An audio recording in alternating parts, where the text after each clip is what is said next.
אם לא היה את העמותה הזאת, אני פשוט הייתי ילד רעב, אני מפחד להיות כזה. אם המקום הזה לא היה קיים, אנשים היו מתים מרעב. אם אין מקום הזה, להקים אוכל בפארק של זבל. איך אני יכולה להרשות לעצמי להיות שבעה ולבחור מה אני רוצה?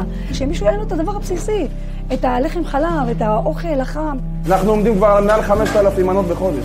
ביום חמישי יוצאים לנו כמעט 500 מנות לבתים. שני מלאכים מגיעים אליי. כשאני רואה אותם אני מרגיש שיש אנשים שאוהבים אותי. המנה הזו מחזיקה לי 3 ימים. אני יודעת מה זה להיות רעבה.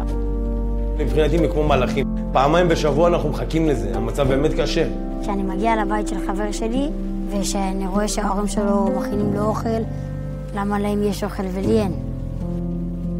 כשהמתנדבים מגיעים, פתאום אני מרגיש ילד נורמלי כמו כולם, שיש להם שולחן ויש להם אוכל לאכול. המון תודה רבה על אוכל. תודה לאל שיש מקום הזה. אם אנחנו לא נקבל את הסיוע מכם, נגיע ליום הזה שנצטרך להגיד לאנשים לא. כל תרומה שתוכלו לעזור למקום הזה, מצילה 1,000 אנשים. אני רוצה שההורים שלי יהיו מאושרים ושיהיה לנו אוכל בבית תמיד.